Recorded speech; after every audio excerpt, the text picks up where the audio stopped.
Vamos estudar nessa seção a força magnetomotriz e distribuição de fluxo em máquinas de corrente alternada. Essa seção faz parte, né, da aula sobre fundamentos de máquinas em corrente alternada. Na seção anterior, o fluxo produzido no interior de uma máquina de corrente alternada foi tratado como se ele estivesse no vácuo. Assume-se que a direção da densidade de fluxo produzida por uma bobina de fio era perpendicular ao plano da bobina, com o sentido do fluxo dado pela regra da mão direita. O fluxo em uma máquina real não se comporta do modo simples que se assumiu anteriormente, porque há um rotor ferromagnético no centro da máquina, com um pequeno entreferro de ar entre o rotor e o estator. Ou seja, a palavra entreferro é que fica entre o ferro, né? Entre o ferro, geralmente entre dois componentes de ferro existe o ar, né? Ou algum outro material, né? Ou o vácuo, por exemplo. O rotor pode ser cilíndrico, como mostrado na figura A, ou pode ter faces polares projetando-se para fora da superfície, como está mostrado na figura B. Então, aqui na figura A, esta aqui é uma máquina de corrente alternada com rotor cilíndrico ou de polos não salientes. Então, ela é o mais lisa possível aqui, né, o rotor, então não apresenta saliências. Entretanto, pode também existir máquinas como essa aqui, a B, que é uma máquina de corrente alternada com rotor de polos salientes. É claro que o polo saliente oferece uma maior resistência, né, ao ar, né, por atrito, né, atrito viscoso dentro do ar. Se o rotor for cilíndrico, diremos que a máquina tem polos não salientes. E se o rotor tiver faces polares projetando-se para fora dele, diremos que a máquina tem polos salientes. Máquinas de rotor cilíndrico ou de polos não saliente são mais fáceis de compreender e analisar do que as máquinas de polos salientes. Essa discussão será limitada às máquinas de polos de rotores cilíndricos, né, de polos não salientes. Consulte a máquina de rotor cilíndrico na figura A. A relutância do entreferro dessa máquina é muito mais elevada do que as relutâncias do rotor ou do estator, de modo que o vetor de densidade de fluxo B toma o caminho mais curto possível através do entreferro e salta perpendicularmente entre o rotor e o estator.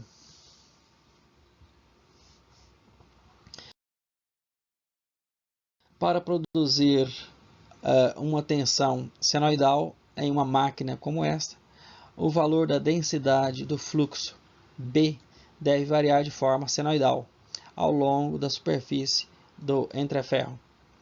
A densidade de fluxo varia senoidalmente somente se a intensidade do campo magnético H e a força magnetomotriz variar de modo senoidal ao longo da superfície do entreferro, como a figura ao lado. Vamos ampliá-la daqui a pouco. Entretanto, a figura A, que é essa primeira, ela mostra um rotor cilíndrico com densidade de fluxo variando senoidalmente no entreferro. A figura B mostra a força magnetomotriz ou a intensidade do campo magnético em função do ângulo do entreferro. Aqui a força magnetomotriz. C, a densidade do fluxo em função do ângulo do entreferro. Vamos ampliar essas figuras.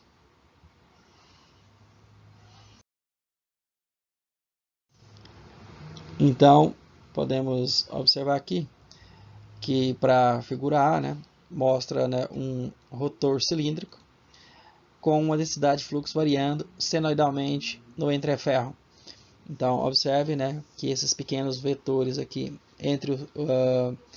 esses vetores aqui entre o rotor e o estator, são vetores, né, que mudam de direção. Então, essa parte externa é o estator, né, e a interna é o rotor. Então, essa função aí, B, é uma função senoidal. Então, B é igual a BM, que é a amplitude, vezes o seno de alfa. Alfa é o ângulo aqui, né, que varre ao longo do estator ou do entreferro. E essa parte aqui interna é o entreferro, né? Note que podemos gerar um senoide, né, analisando essa direção desse campo magnético, né, desse vetor densidade de campo magnético. Então, passando aqui uma linha, por exemplo, né, podemos passar uma linha aqui. Então, aqui ele começa positivo, positivo, né, aumenta a intensidade para 2 linhas, aumenta mais para 3 linhas, positivo, reduz para 2, reduz para 1, fica negativo. Agora, para o lado de dentro, aumenta a intensidade negativo para mais negativo, reduz um pouco o negativo e menos negativo e volta a ser positivo. Então, criou um padrão, o que? Senoidal, né? Aumentou o lado positivo, depois ficou negativo, depois bem negativo, depois voltou a ser positivo. Então, aqui é apontando para fora, né? Do rotor passando pelo entreferro para o estator, e aqui a parte no sentido contrário. Então, uma distribuição aí da densidade do fluxo magnético senoidalmente.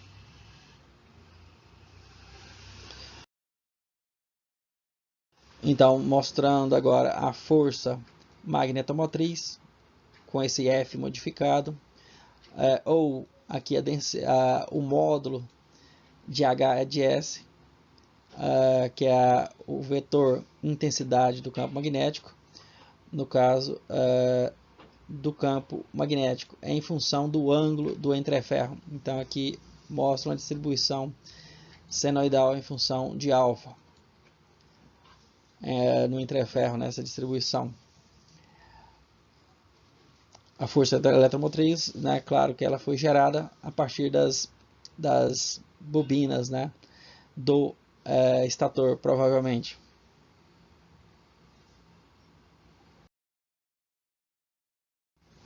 Aqui a letra C. Agora temos o módulo do campo da densidade do fluxo magnético do estator, que é o BS, módulo de BS, que gera uma senoide em função do ângulo alfa ao longo do estator. Então, essa é a densidade do fluxo magnético, né, em função do ângulo do entreferro, ao longo do entreferro. O modo mais imediato de obter uma variação senoidal de força magnetomotriz ao longo da superfície do entreferro é distribuindo as espiras do enrolamento que produz a força magnetomotriz em ranhuras proximamente distanciadas entre si ao longo da superfície da máquina e variando o número de condutores em cada ranhura de modo senoidal.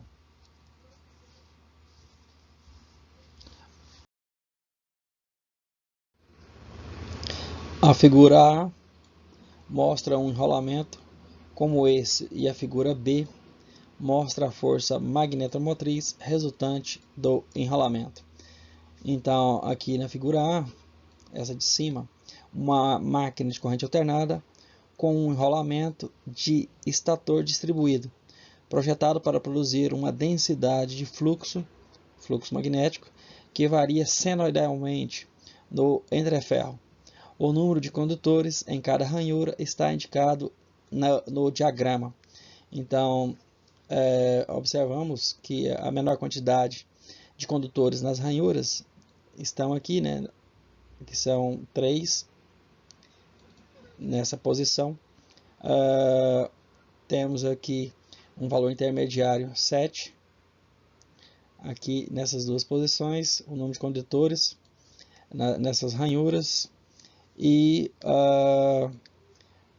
temos o número máximo, né, de condutores por ranhuras, que são 10 nessas duas ranhuras da direita e nessas duas da esquerda, e outro número intermediário, que é o número 7, né, nessa posição. Então, gerando, né, uma distribuição aproximadamente senoidal.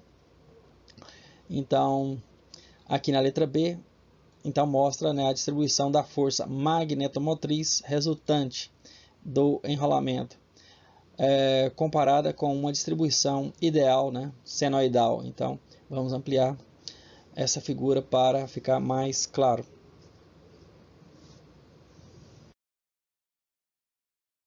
Então, ampliando a figura, né, notamos a força magnetomotriz aí no interferro, com aquela distribuição de condutores nas ranhuras ao longo do estator, gera, né, uma força magnetomotriz, né, em degraus, mas que se aproxima de uma senoide, né, em razão daquela escolha, né, do número de condutores em cada ranhura. Então, o número de condutores em cada ranhura é dado pela equação NC, né? Claro que vai arredondar, porque o número de condutores é um valor inteiro, né? Não dá para fazer um condutor e meio, a não ser que se use cabos de bitolas diferentes, em paralelo, né? Mas não seria aconselhável, né? Provavelmente, porque como geralmente as bobinas estão em série, né? Logo, uma não pode ser mais fino, né? Não indica que a corrente vai ser reduzida, então um fio vai ficar sobrecarregado os condutores mais finos. Então é NC, que é o número de condutores, é o NC máximo, que é o valor de pico, né, de condutores, no caso aquele que vimos eram 10, vezes o cosseno do ângulo alfa, em que NC é o número de condutores no ângulo zero, como mostra, né, a figura B. Essa distribuição de condutores produz uma boa aproximação de uma distribuição senoidal de força magnetomotriz. Além disso, quanto mais ranhuras houver ao longo da superfície da máquina e mais proximamente distanciadas as ranhuras estiverem, melhor se tornará essa aproximação, né, a uma senoide de distribuição, né, da força magnetomotriz. Na prática, não é possível distribuir os enrolamentos exatamente de acordo com a equação, né, NC igual a N maiúsculo C vezes o cosseno de alfa, porque há apenas um número finito de ranhuras nas máquinas reais e porque apenas um número inteiro de condutores pode ser inserido em cada uma das ranhuras. A distribuição de força magnetomotriz resultante é apenas aproximadamente senoidal, e componentes harmônicas de ordem mais elevada estarão presentes. É claro que componentes harmônicos geram torques, né, vibracionais, né, que podem reduzir a vida útil dos rolamentos, por exemplo, né? Então, enrolamentos de passo encurtado são usados para suprimir essas componentes harmônicas indesejáveis. Além disso, frequentemente, para o projetista da máquina, é conveniente incluir um número igual de condutores em cada ranhura, em vez de variar o número de acordo com a equação NC é igual a N maiúsculo C vezes o cosseno de alfa. Nesse tipo de enrolamento, as componentes harmônicas de ordem elevada são mais fortes do que nos enrolamentos projetados de acordo com a equação NC igual a NC cosseno de alfa. As técnicas de supressão de harmônicas são especialmente importantes para esses enrolamentos. Nesta sessão vamos falar sobre tensão induzida em máquinas de corrente alternada.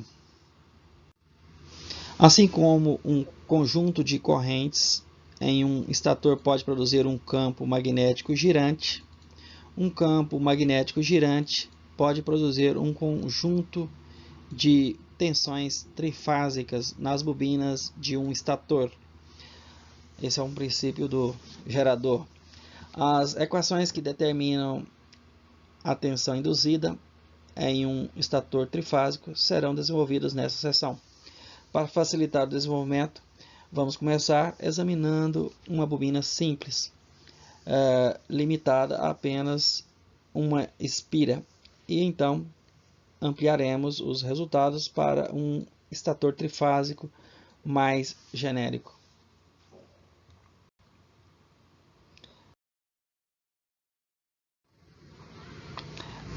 Então, vamos analisar a tensão induzida em uma bobina de um estator de dois polos. A figura ao lado mostra, né, um rotor girante que gira com um campo magnético senoidal distribuído no centro de uma bobina estacionária. Observe que isso é o inverso da situação estudada anteriormente, que envolveu um campo magnético estacionário e uma espira girante. Na figura A aqui, mostra, né, o campo magnético de um rotor que gira dentro de uma bobina de um estator estacionário. Detalhe da bobina. Depois vamos ampliar, claro, essa figura. Aqui na figura B, mostra os vetores de densidade de fluxo magnético e as velocidades nos lados da bobina. As velocidades mostradas são de um sistema de referência no qual o campo magnético é estacionário. A figura C mostra, né, a distribuição da densidade do fluxo no entreferro.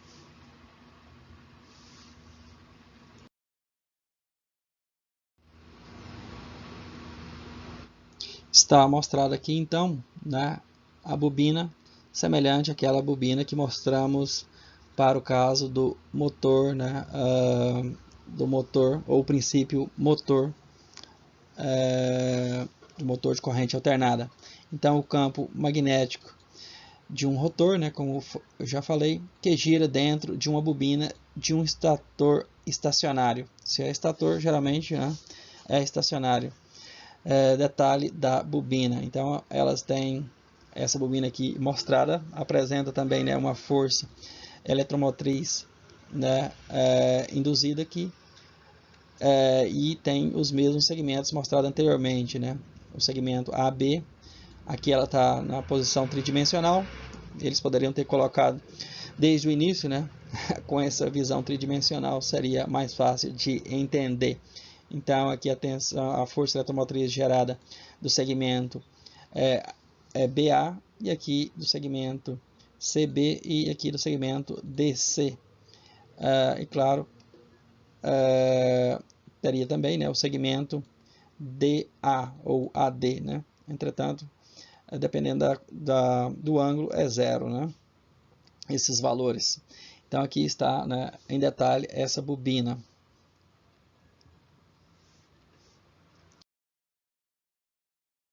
Então a letra B, como foi dito, os vetores de densidade de fluxo magnético e as velocidades nos lados da bobina, né, são mostrados aqui. Então aqui temos, né, o vetor B aqui em cima, né, apontando para cima, aqui o vetor B, e as velocidades, né, tangenciais, né, velocidade relativa aqui, né, e a outra velocidade relativa aqui. Aqui temos o rotor aqui dentro e um ângulo alfa aqui. As velocidades mostradas são de um sistema de referência no qual o campo magnético é estacionário. Então, o campo magnético é estacionário. Então, a densidade de fluxo no entreferro é dada por Bα igual a Bm vezes o cosseno de ômega-mt menos alfa. Então, aqui está, né, o campo Bm Aqui é o vetor campo BM e a velocidade de rotação aqui é ômega. Assumimos que o valor da densidade do fluxo B no entreferro entre o rotor e o estator varia senoidalmente com o ângulo mecânico, ao passo que o sentido de B é sempre radialmente para fora. Esse tipo de distribuição de fluxo é o ideal que os projetistas de máquinas aspiram a atingir, se for o ângulo medido desde a direção do valor de pico da densidade de fluxo do rotor, o valor da densidade de fluxo B em um ponto ao redor do rotor será dado por B é igual a Bm vezes o cosseno de alfa.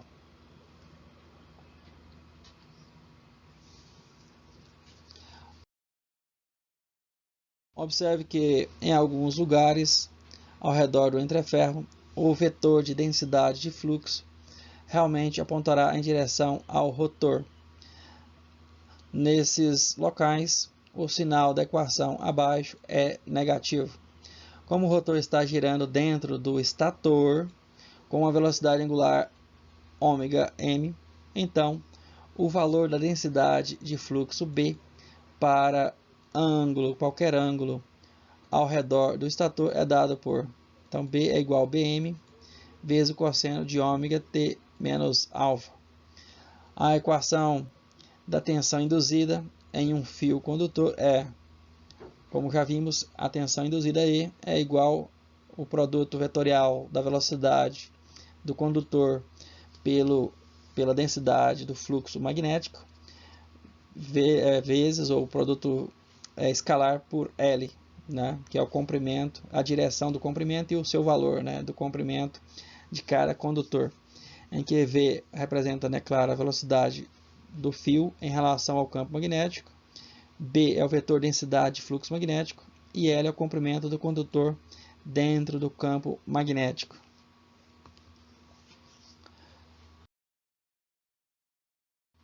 Entretanto, esta equação foi obtida para o caso de um condutor em movimento dentro de um campo magnético estacionário. Então, E igual a V vetorial B escalar L. No caso presente, o condutor está estacionário e o campo magnético está em movimento dentro do rotor, né? De modo que a equação não se aplica diretamente. Para usá-la, devemos nos colocar em um sistema de referência no qual o campo magnético aparece estar estacionário. Se nós sentarmos no campo magnético, ou seja, ficarmos, né, como referência ou como observador fixado no campo magnético, de modo que o campo pareça estar estacionário, é como sentar dentro de um carro, né?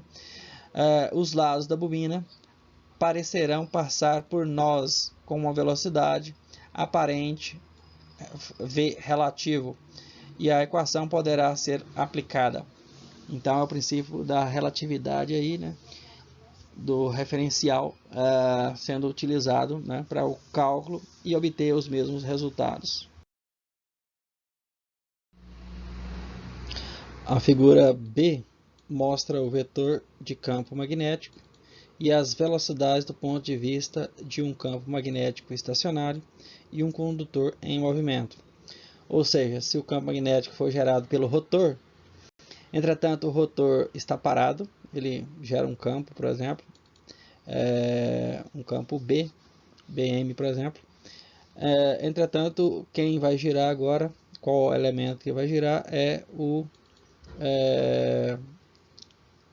estator. Então, a velocidade, vai haver uma velocidade relativa entre o campo e os condutores do estator. Ou seja, assim é possível aplicar, né, a mesma equação para calcular a tensão induzida nos enrolamentos do estator ou a força, né, induzida também. Como vimos na figura anterior, essa bobina aqui ela se localiza no estator. Então, o objetivo é calcular a tensão induzida nessa bobina do estator, e essa tensão induzida foi induzida pelo campo do rotor. A tensão total induzida na bobina será a soma, né, das tensões induzidas em cada um dos seus 4 lados, como vimos naqueles casos iniciais para o caso do motor. Essas tensões serão determinadas a seguir. Então, ela é formada por 4 segmentos principais, AB, BC, CD e DA. Então, para o segmento, agora, o primeiro segmento, AB. Então, para o segmento AB, temos alfa, o ângulo de 180 graus. Assumindo que B aponta radialmente para fora a partir do rotor, o ângulo entre o vetor V e o B no segmento AB é de 90 graus. Ao passo que o produto vetorial V por B aponta na direção de L, ou seja, na direção do segmento L, porque aqui ela tem uma largura L. Portanto, a tensão induzida no segmento AB ou BA, no caso aqui está BA, é V vetorial B escalar L, ou seja, em módulo fica o módulo vetor V da velocidade vezes B, o módulo de B, vezes L, apontando para fora da página. Então, fazendo as contas, fica menos V vezes BM vezes o cosseno, aqui é a parte variável, o cosseno de ômega mt menos 180 graus vezes L. Então, passando o L para o início da expressão e agrupando aqui com BM, então fica menos V BM vezes L vezes o cosseno de ômega mt menos 180 graus.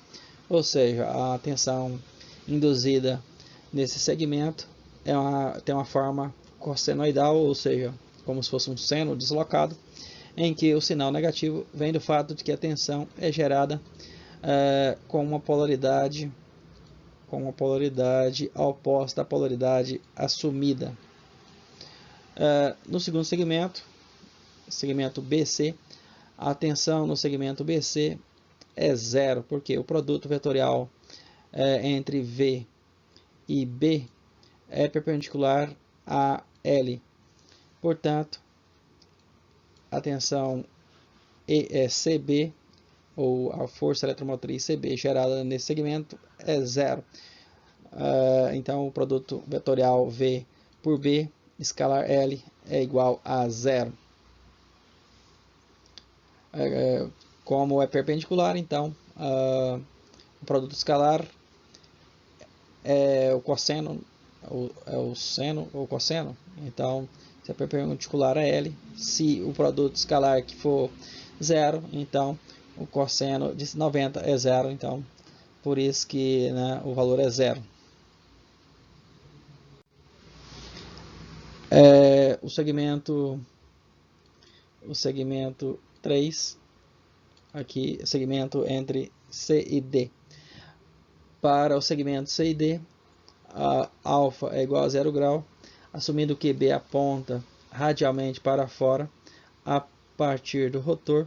O ângulo entre o vetor V e o vetor B no segmento CD é de 90 graus, ao passo que o produto vetorial V vetorial B aponta na direção de L. Portanto, a tensão gerada EDC é igual a V vetorial B escalar L, apontando para fora da página, apontando, no caso, indicando a polaridade, o polo mais.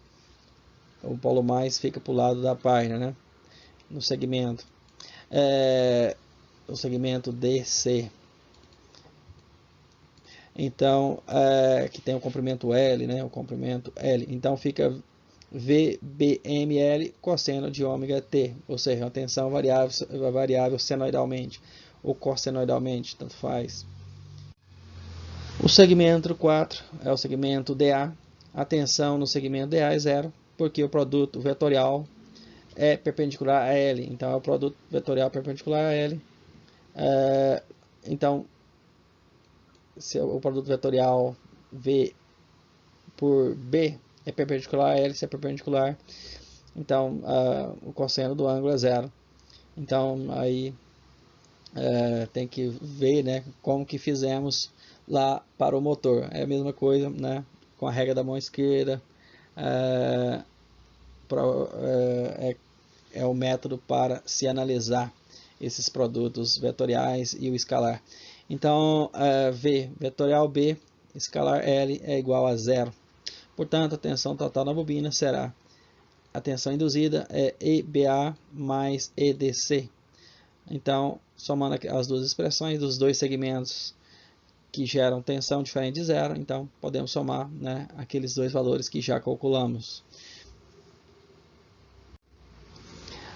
Sabendo que o cosseno de θ é igual menos o cosseno de θ menos 180 graus, então podemos somar, né, as duas tensões. Então fica dois termos iguais e logo a tensão induzida é 2 vezes V vezes BM vezes L vezes o cosseno de ômega M vezes T, ômega mt. Como a velocidades nos lados da bobina paralelos ao eixo do rotor é dada como sendo, né, velocidade linear ou tangencial é igual ao raio da bobina vezes ômega m, a equação acima pode ser reescrita, né, em função da velocidade angular, né, ômega m. Então a tensão induzida é igual a 2 vezes R vezes ômega m vezes Bm vezes L vezes o cosseno de ômega mt. Então, esse é o valor da tensão induzida em função da velocidade de rotação, né?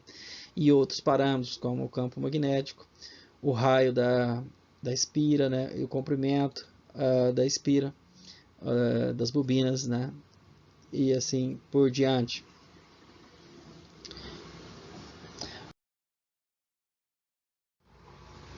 Finalmente, o fluxo que atravessa a bobina pode ser expresso como 2RL vezes Bm, ao passo que ômega m, a velocidade angular mecânica, é igual à velocidade angular elétrica, ômega e, que é igual a ômega, para um estator de dois polos. Assim, a tensão induzida pode ser expressa como tensão induzida é igual a φ vezes ômega vezes o cosseno de ômega t. A equação acima descreve a tensão induzida em uma bobina de uma única espira.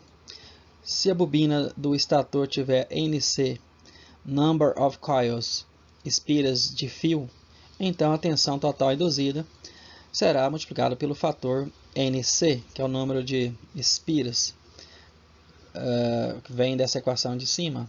Basta multiplicar, né, por NC. A área da espira, né, como vimos, ela tem um formato aqui retangular, né? Então aqui tem um comprimento L e no centro, né, da espira tem o raio aqui até o centro do motor, né? Raio aqui e raio aqui. Então por isso que é 2R vezes L é a área, né, da espira. Lembre-se que lá na parte que falamos do motor, eu questionei, né, por que tinha colocado φ, né, na expressão da tensão induzida ou do torque. Não me lembro se é tensão induzida ou do torque, mas aqui não, ele colocou corretamente a mesma variável ômega, né, aqui e aqui. Diferente lá daquele início que ele trocou, né, sem qualquer justificativa, né, colocou como se fosse φ todas as variáveis, né.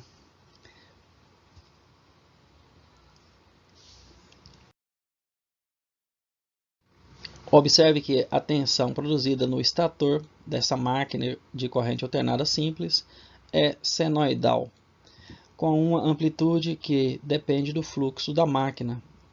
Aqui o fluxo da máquina. da velocidade angular,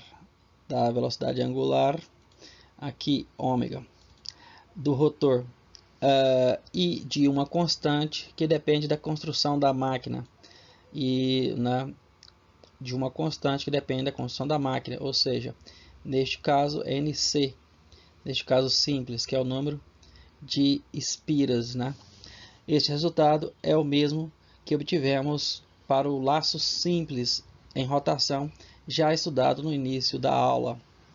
Observe também que a equação acima contém o termo cosseno de ômega t, em vez do seno de ômega t, encontrado em algumas outras equações desta aula. O termo cosseno não tem nenhum significado especial em relação ao seno. Como eu falei, qualquer seno pode ser escrito como cosseno, ou qualquer cosseno pode ser escrito como um seno, bastando fazer um deslocamento angular. Isso foi resultado da escolha que adotamos nesse desenvolvimento do eixo de referência para o ângulo alfa. Se o eixo da referência para alfa fosse girado de 90 graus, teríamos o termo seno de ômega t da mesma forma. Vamos analisar agora a tensão induzida em um conjunto trifásico de bobinas.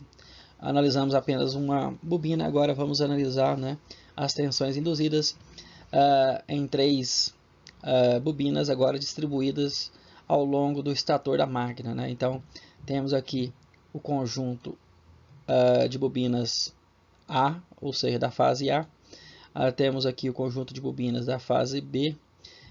Observe que elas estão localizadas na ranhura do estator. E o conjunto de bobinas da fase C.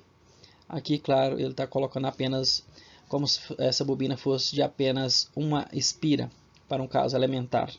Se 3 bobinas, cada uma com NC espiras, forem dispostas ao redor do campo magnético do rotor, como mostra a figura ao lado, as tensões induzidas em cada uma delas será a mesma, mas estarão defasadas em 120 graus entre si. Elas vão estar defasadas eletricamente, Como elas estão mecanicamente defasadas, então a tensão induzida também vai refletir essa distribuição em 120 graus aí, uma da outra, mecanicamente. Então, essa figura mostra a produção de tensões trifásicas a partir de 3 bobinas distanciadas em 120 graus entre si, distanciadas mecanicamente, distribuídas mecanicamente a uma distância de 120 graus uma da outra. As tensões resultantes em cada uma das 3 bobinas são, então, a tensão EAA' em função do tempo, depende do número de espiras, NC, vezes φ, que é o fluxo, vezes ômega, que é a velocidade angular, vezes o seno de ômega t, e essa tensão é dada em volts. A tensão induzida na fase B, EBB', também depende do número de espiras dessa bobina, obviamente eles vão escolher uma quantidade igual, NC, o fluxo semelhante φ vezes ômega vezes o seno de ômega t, agora defasado em menos 120 graus, dado em volts. Agora, a tensão induzida na fase C, ECC', T é igual a NC, que é o número de bobinas, vezes φ, vezes ômega, vezes o seno de ômega t, agora defasada em 240 graus, e a tensão é dada em volts. Portanto, um conjunto de correntes trifásicas pode gerar um campo magnético girante uniforme no estator de uma máquina, e um campo magnético girante uniforme pode gerar um conjunto de tensões trifásicas em um estator, como o analisado nesta seção.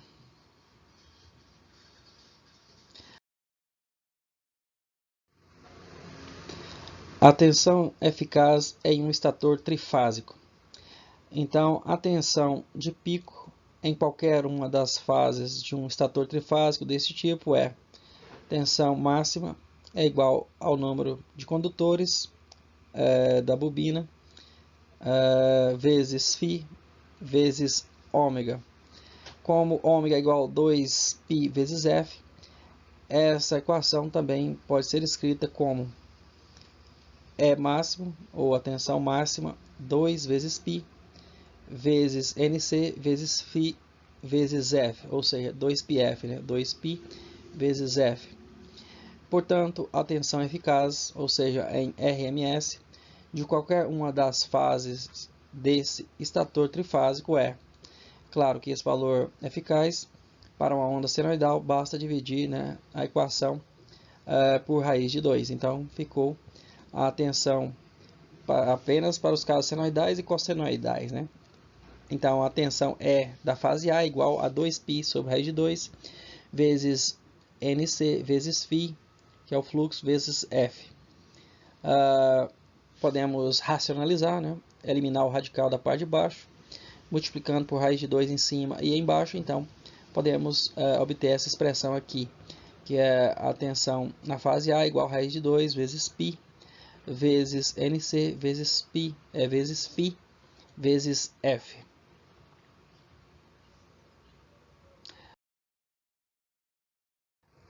Então, reescrevendo essa equação aqui, a tensão eficaz nos terminais da máquina dependerá de o estator estar ligado em Y ou em delta. Se a máquina estiver ligada em Y, a tensão nos terminais será raiz de 3 vezes a tensão, né, da fase A. Se a máquina estiver ligada em delta, a tensão nos terminais será simplesmente igual à tensão na fase A, EA. Então, podemos escrever, né, essas relações. Então, a tensão EA em Y é igual a raiz quadrada de 3 vezes a tensão, né, EA, ou seja, ligação em Y. E a ligação EA em delta é igual à própria tensão induzida EA, ou seja, na ligação em delta. Vamos ao exemplo 3. A seguinte informação é conhecida a respeito do gerador simples de dois polos da figura ao lado. A densidade de fluxo de pico do campo magnético do rotor é de 0,2 Tesla. Então, agora o campo magnético é gerado pelo rotor. E a velocidade de rotação mecânica do eixo é de 3.600 RPM. Ou seja, essa é uma velocidade típica, né, de um gerador ou de um motor de dois polos, né? O diâmetro do estator da máquina tem 0,5 metro. O comprimento de sua bobina é de 0,3 metro, ou seja, o comprimento L. E há 15 espiras em cada bobina. A máquina está ligada em Y. Então, podemos ver, né? Temos aqui as bobinas aqui da fase A. Temos aqui as bobinas da fase B. E aqui temos as bobinas da fase C. Então, vamos às perguntas. Então, primeira pergunta.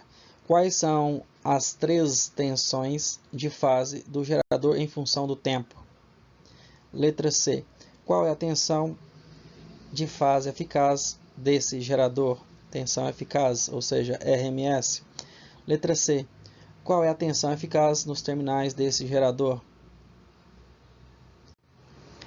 Vamos à solução.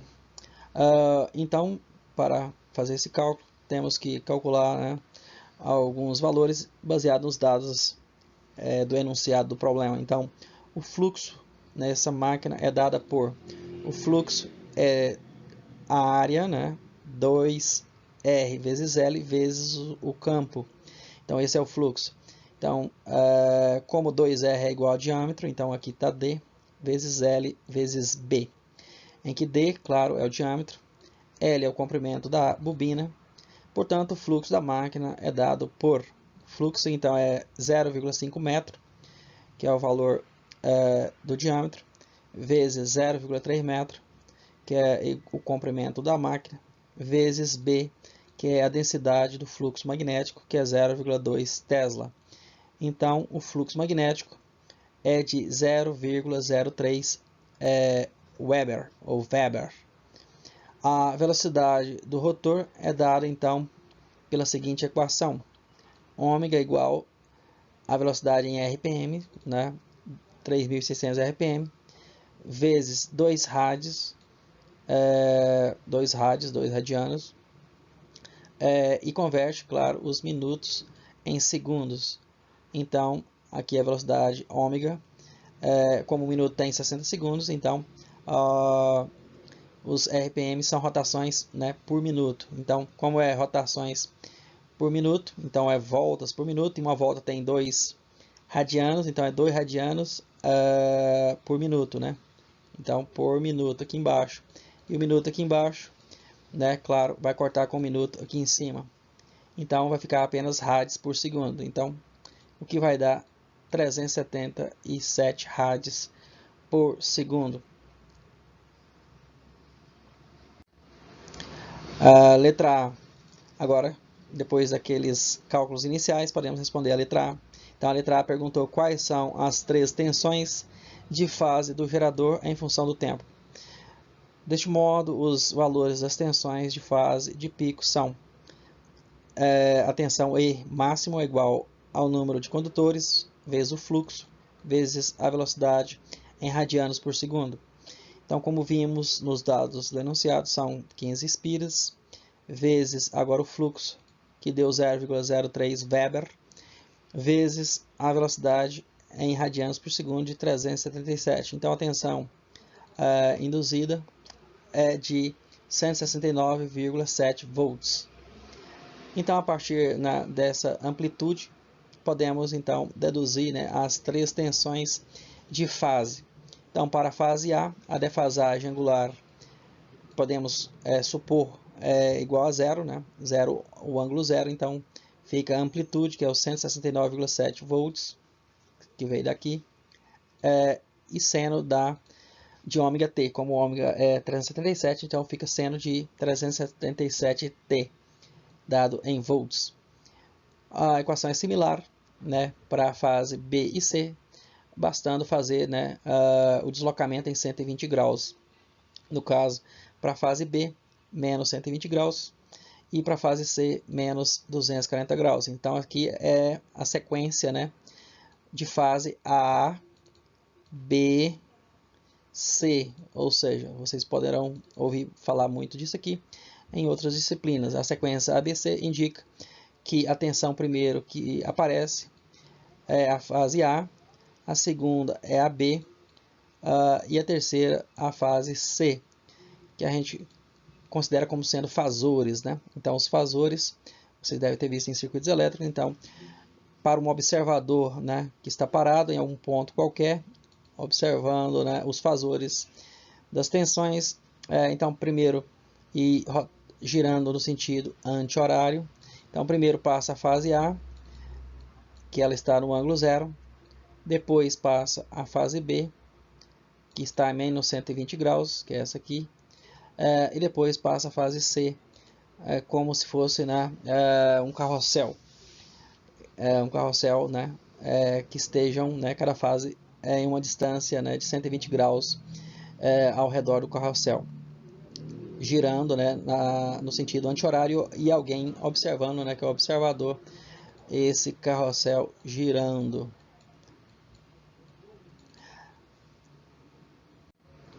A pergunta B se refere à tensão, né, de fase eficaz desse gerador.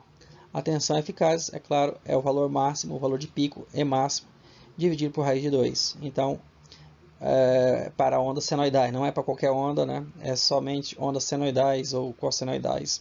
Então, são 169,7 dividido por raiz de 2, que dá 120 volts. Inclusive, é um dos valores típicos aí, né? Que se usa nos sistemas de distribuição comercial. Para a pergunta C, como o gerador está ligado em Y, agora em Y temos Vt, que é a tensão, né, ligada em Y, dá raiz quadrada de 3 vezes a tensão EA, de 120 volts, né, em RMS. Então, raiz de 3 vezes 120 volts dá 208 volts. Então, claro que a tensão de fase, né, vai ser esse valor. Por quê? Porque a tensão de linha é esse valor, né, 208. Por quê? Porque a tensão de fase é 120 e elas estão, né, defasadas em 120 graus.